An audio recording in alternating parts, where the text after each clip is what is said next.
Yeah. Thank you indeed, everyone, for coming and listening to our talk today. The leaves of the tree are for the healing of the nations, comes from Revelation, as you all know. I think Dr. Ben's given us a lovely introduction, so we'll just start. And I just wanted to mention that can you collect, we're having some questions, some reflective kind of questions along the way. So please write them down and then just prayerfully reflect over them in the next few days. Take time to share these with a trusted friend. And of course, yes, this PowerPoint is going to be available through ACCA. What we're going to cover is Christian counselling as mission, needs and opportunities, the movement of Christian counselling that God is raising up, an integrated approach to Christian counselling as mission, a personal side, kind of my story, and then looking at what could be your story, finishing with, we hope, with some discussion. I'd just like to read this scripture. Then the angel showed me the river of the water of life, as clear as crystal, flowing down from the throne of God and of the Lamb, down the middle of the great street of the city. On each side of the river stood the tree of life, bearing 12 crops of fruit, yielding its fruit every month. And the leaves of the tree are for the healing of the nations. No longer will there be any curse. The throne of God and of the Lamb will be in the city, and his servants will serve him. They will see his face, and his name shall be on their foreheads. Wouldn't it be an amazing thing if everyone in this room, or even everyone in this conference, was, I guess, motivated or called by God to move to the next step and the next step of Christian counselling as mission? I guess that's what our prayer is. That's what our hope is. That's what the topic of this conversation is today. Just ran ahead. I just want to say, I've been a medical doctor. I was a medical doctor in Australia for about 20 years, where I was quite active locally, missionally, before becoming an intercultural, actually more Christian counsellor doctor. And I lived in China for most of that time, since 2005. John Warlow is Australia-based, but he's been an awesomely faithful friend, supervisor, mentor, advisor, and he frequently comes to Asia to teach and to supervise and help us continue to grow this work that God's called us to do. I would have to say that if it was just left to me, I think I would have been a flop and a failure, and I would have gone home with my tail between my legs. But John and God and the team that God raised up has, in a sense, enabled us, facilitated us to be able to make some changes in the nations that we've been working in. And I'm very grateful for that. We want to share a little bit of what we've learned and what's been helpful over these 15 years or so. We all know that Asians really don't like change, but change is everywhere. And like it or not, change often happens to us. We're often the victims in the sense of change. This last decade has been fraught with change, economic, infrastructure, housing, new ways of doing church, new ways of doing family. Everything is changing. That's even before COVID. But then, of course, COVID seemed to escalate that. And as I think many of us know, there's this what's called a potential tsunami of mental health problems. My sense is really that that's been there all along. There's been a lot of mental health problems, particularly in the developing world, but it's kind of come more to the surface. It's been more topical lately because of the whole thing of COVID. Actually, there's been enormous challenges as well in Asia, which predispose in many ways to this mental health tsunami. Poverty, of course, is strongly linked to mental health. Then there's a whole area of trauma with genocide, war, oppression, refugees. There's a whole rapid changes in government structures that we see in a number of Asian countries, not the least being Afghanistan lately, and before that, Myanmar. There's a whole areas of trafficking and drugs and gender identity issues and so forth. And that all gives rise to this mental health tsunami as well as COVID in my understanding. There's the family unit is under a significant amount of pressure across Asia as well, which again can cause instability. But the beautiful thing is, and I think we know this, in the places of greatest darkness, that is where the power and the love and the truth of Jesus shines the most. And that can become, those places can go from darkness to light. And I guess that's what we in this area of mental health and counselling and Christian counselling see and delight. And that's kind of what keeps us going, is seeing major change, dark to light. Asia needs people who love people, people who can help people, people who can help people with people issues, who are competent, practically equipped, Christian people, especially those who can train others. These people are in high demand. And actually, the crazy thing is now we can do a lot of this from our own home via the internet. That's what I've been doing for the last year and a half. I've had to be back in Australia, but I spend my life every day of the week with people in Asia, but I can do it online. Let's just look at this, what we call our care pyramid. Some of you might be familiar with this idea. We have this idea that God is at the top, and then a recipient of care is in the middle. And then around that, we have friends and family, local church, people helpers or lay counsellors, pastoral counsellors, and professional counsellors. You might identify with some or maybe a number of these roles. Church-based care providers can be, of course, home group leaders, church workers, pastoral care teams, pastors and their spouses, and then regional, seminary, even denominational leaders. Those kind of people can be working and caring for people from a church base. Then we have people who can reach beyond perhaps the church base, starting sometimes from the church base, but also maybe going beyond that. So prayer ministry, lay counsellors, chaplains who might go to hospitals or schools, healing groups, member care for missionaries, people who work in marriage and family, counsellors, mental health workers, doctors, nurses, psychiatrists, specialist counsellors, educators, the all-important supervisors, researchers, don't forget them, and authors. They're all part of this whole, I guess we could say it's like part of a network. And that can become like a very strong regional Christian counselling network as different roles become populated. I guess hope is that that would be the story of Asian Christian counsellors moving sort of into these missional and strengthening this whole area of mission.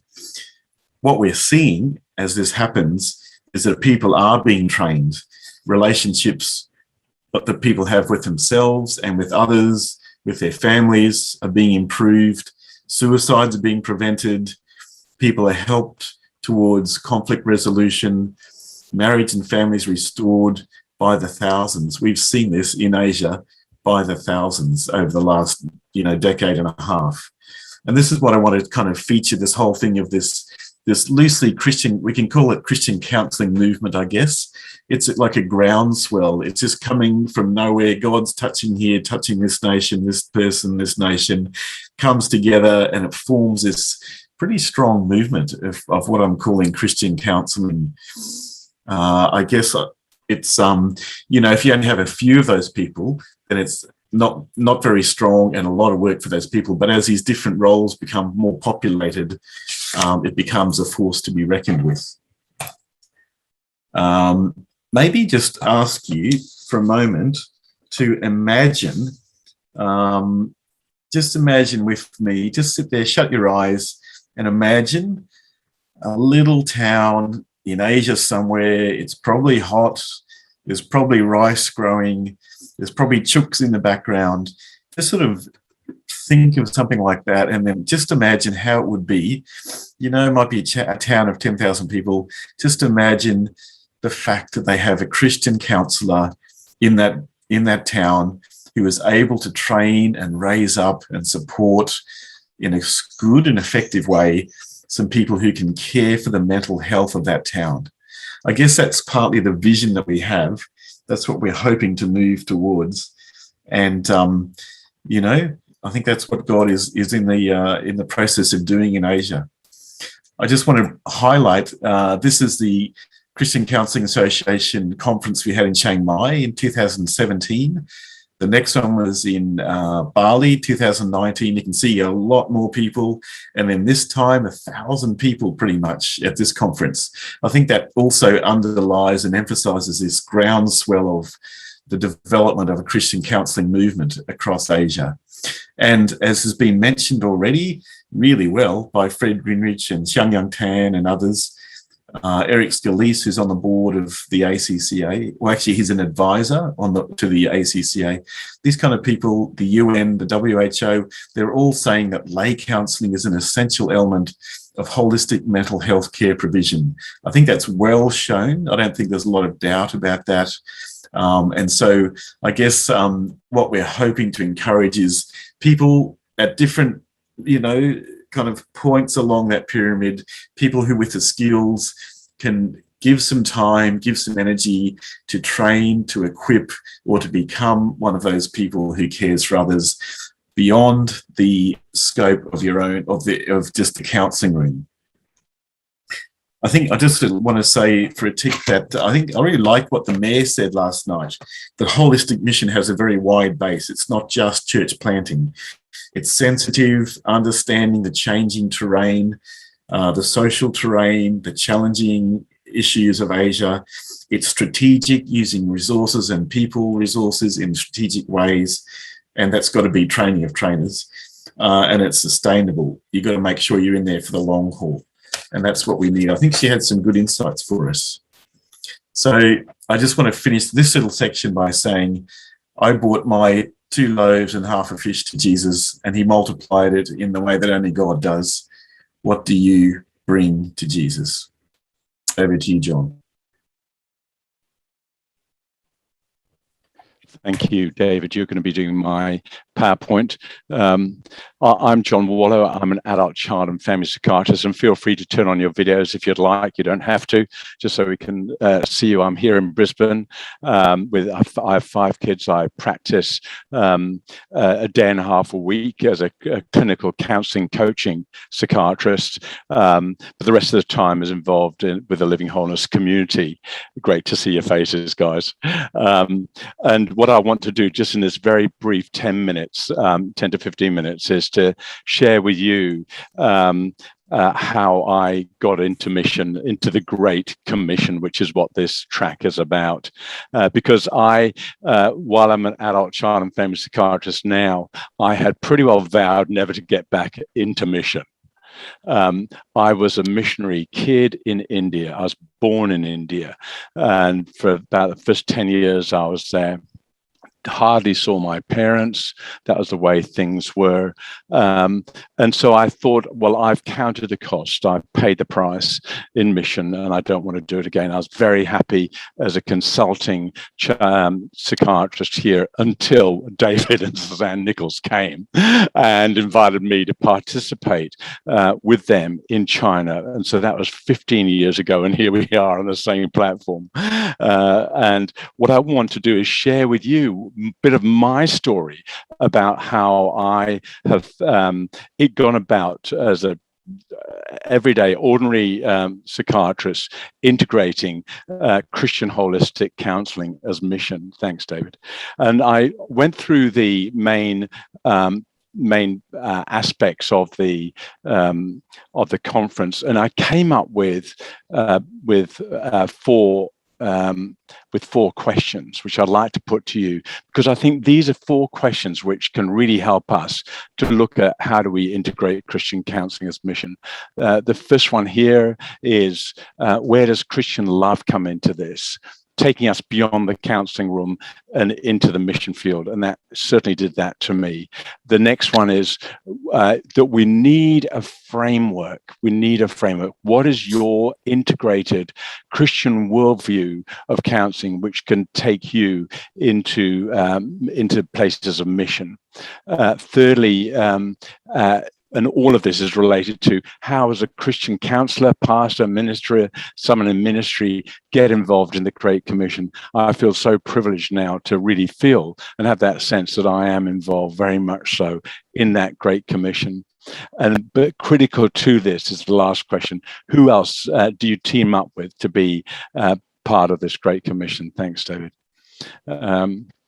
And for me, the two critical things are, which I've found, one is a community. And I've joined this, what's called this Living Wholeness community, which is basically just a group of people, people who are learning, living, and giving a framework. We call it the Christian Wholeness Framework because that's exactly what it is. And I'd like to share with you a little bit about this framework in terms of of how this picture language has really helped me answer some of those questions. It's indeed taken me beyond my counseling room into mission, and into a number of the countries, particularly in Asia.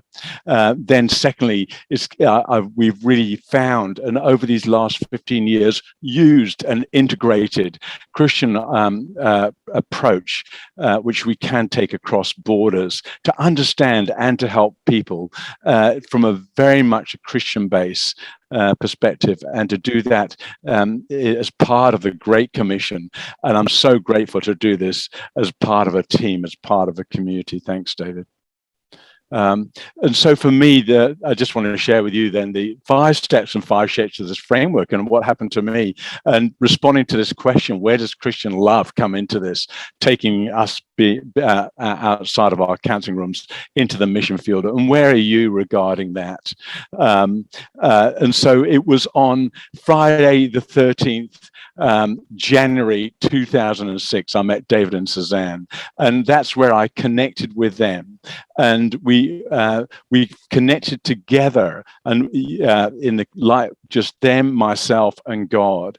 And in doing that, have really started to actually understand a bit more about the Great Commandment, not the Great Commission, the Great Commandment of intimacy with Him, a God of love who wants us to love Him holistically with all our heart, soul, and mind. In Mark 12, 30, 31. And thanks, David. Next one. And let me ask you the question: who are you linked with? Because we can't do this on our own. Isn't it so good to be part of the ACCA conference here, where we can join up together to go further into mission? I think this is the third wave of Christian counseling. The first was probably Jay Adams years ago, then Gary Collins and Larry Crabb provided a lot of integration. But this is the third wave of Christian counseling from my point of view, what I tried to say in a plenary very clumsily there at KL as part of the first ACCA conference. The third wave of Christian counseling is Christian care and counsel as mission. And so I want to ask you then, here, what is your worldview of change, which can of how to understand people and indeed yourself? And we've come up with a shape. It's the shape of the circles, which really helps us to see people in a holistic way, so we can now easily integrate our faith and our practice, our capacity as professionals, to the whole person. And we can also do this very much so in the context of, whoopsie, something happened there. Are we still online, David? Well, I'll just carry on unless I can share my screen. You there? David, thanks very much. Great. No. Can thanks, you see David. the PowerPoint? Yep. That's great. Thank you. And this actual approach helps us to understand people, whether they're in Mongolia, China, Thailand, Bangladesh, or wherever, to do this in a cross-cultural way. Is we've found indeed an approach now to so I'm just trying to find to understand people in a holistic way, which churches can use, which professionals can use. And as not just understanding others, but also understanding Jesus, getting to know him more, that as we get to know him more, we might become imitators of him. And so we grow from the great commandment, loving God, our neighbors, ourselves, to the new commandment of John 13:34, I think it is, of love others as I have loved you. Thanks, David. Next. David, do that. Great, thanks. With all of this, with this capacity to connect and understand in an integrated way, then I'd like to show you about 3 or 4 slides here about how can you get involved in the Great Commission. How can you bring in the Great Commission wherever you are, whether you're in your hometown or overseas?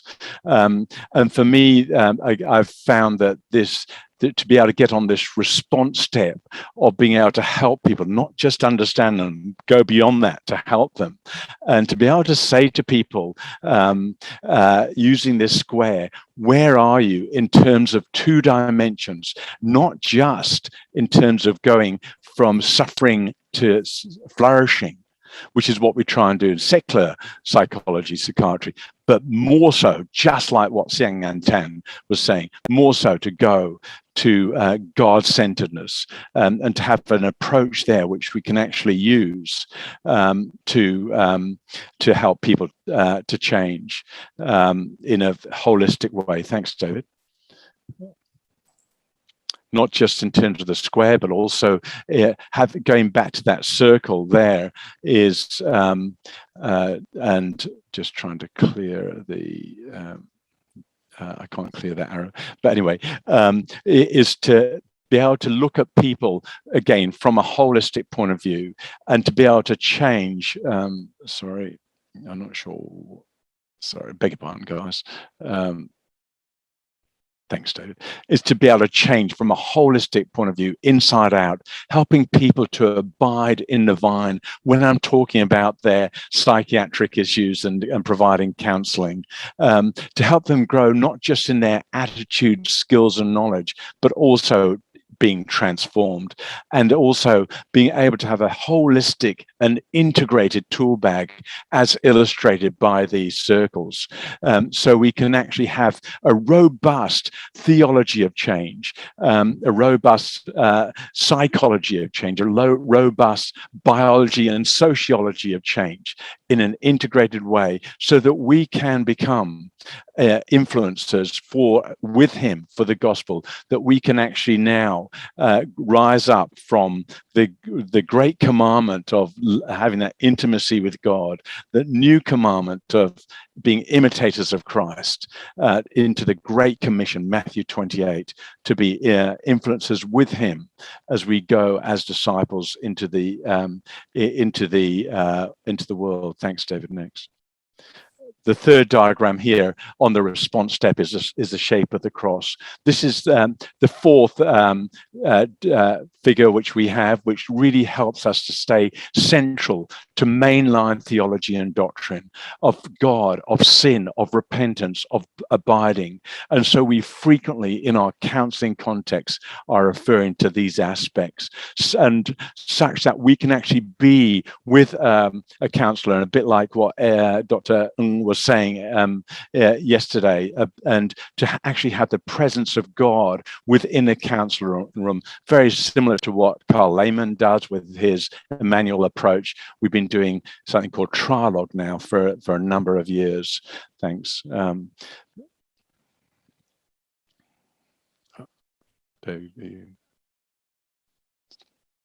Sorry, guys, just trying to get the pictures to change here. Thanks. Yeah, and then nearly finally is here. Who else do you have with you? Engaging help. So you do this not on your own, but part of the team, so that we can actually, as counselors, serve people in ministry, and so that in ministry we can actually then provide help to the local church.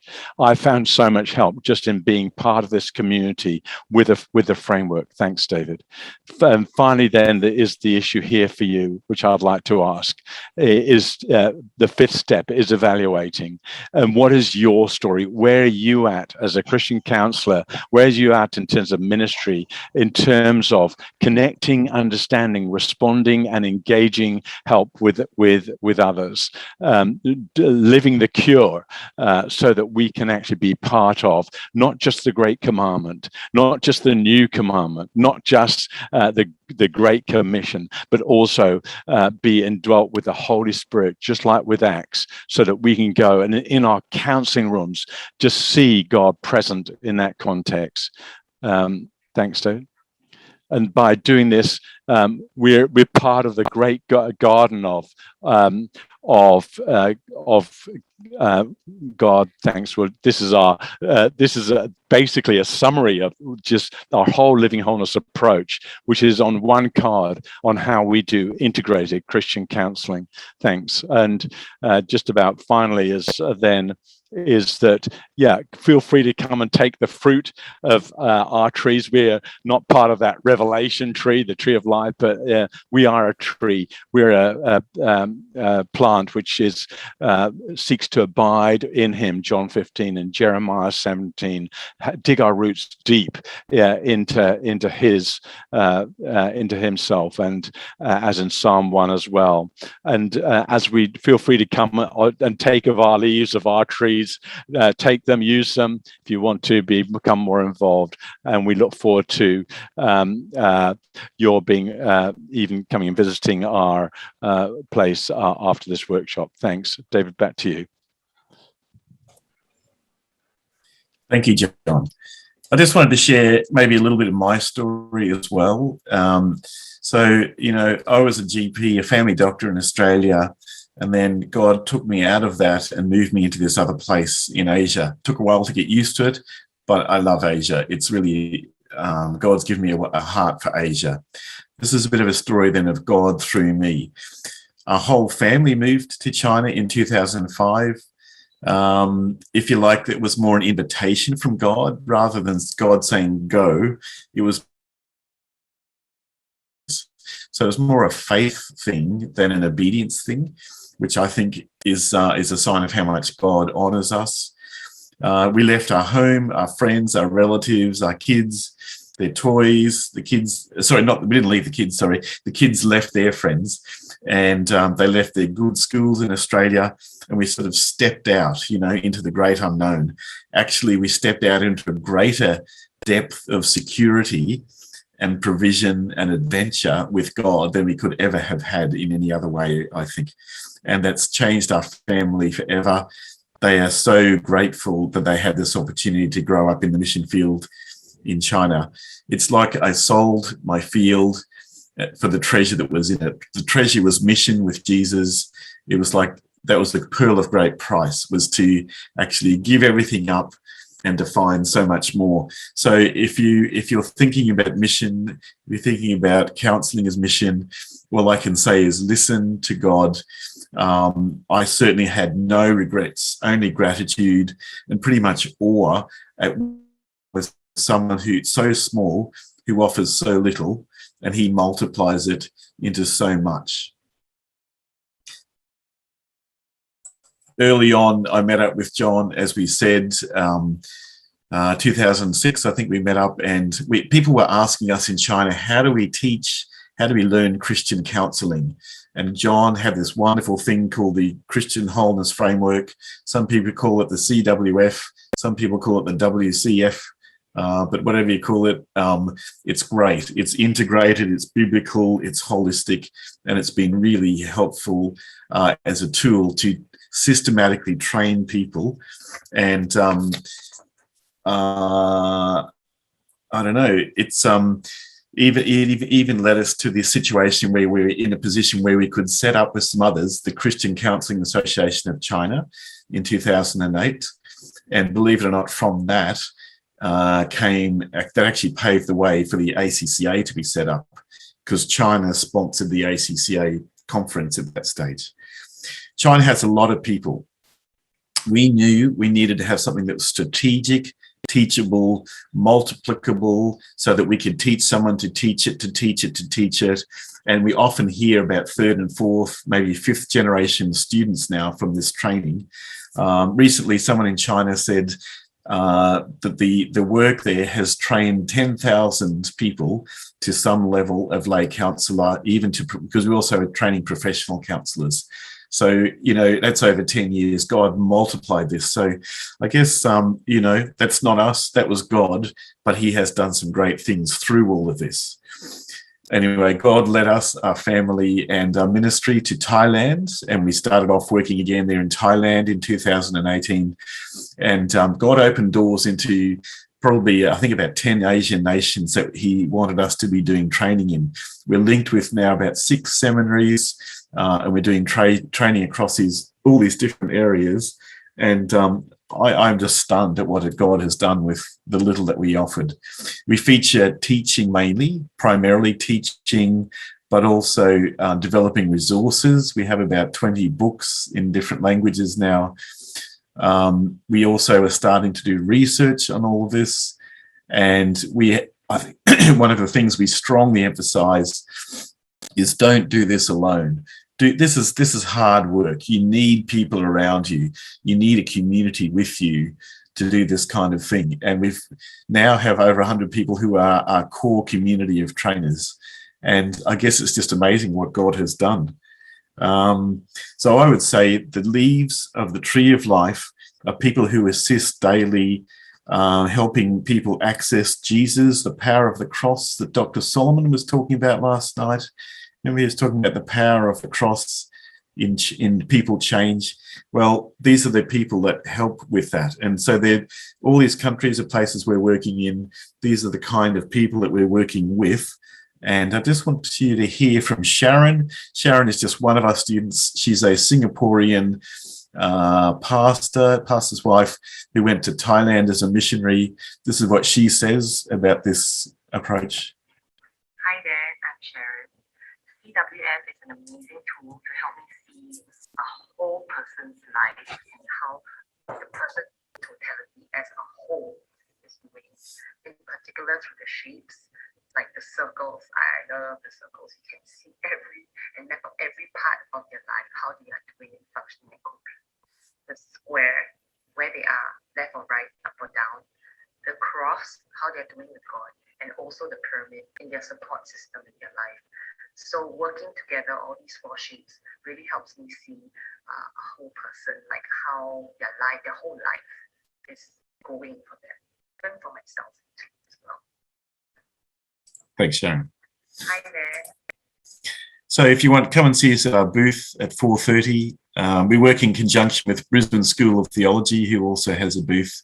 They have a number of trainings that you can access. I just wondered, what does your story look like? How is God at work through you, and how does he want to be at work through you? The voice of the Lord in Isaiah asked, "Whom shall I send? Who will go for us? Who will help? Who will be willing to be a leaf in a tree of the healing of the nations?" What's your relationship with God like? Is it strong enough to do that? Who is around you? What is your purpose? What is your calling? You are made in his image. He created your innermost being. He gives you the desires of your heart. What are your desires? Can you say, "Here I am, send me"? Jesus says the fields are white unto harvest. And Jesus again says, "Go, I am with you." He has been with me, with our family, with our team since the time we left. And of course, before that, when we were Christians. But just wait. Always check out, of course, what exactly is the Holy Spirit saying to you right now? Because that's the key for mission, I think. It's going with God. It's walking with God. It's not going for God and I'm going to conquer all this stuff.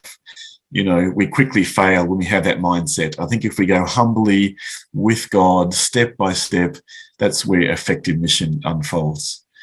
John has recently completed his third book in a trilogy called The Cure for Life. We have free copies available from that, if you'd like that. I'll show you how to access that. So we can take questions. And if you do want a free copy of that book, just scan this QR code and it'll send you a short questionnaire and a way for us to send that to the PDF to you.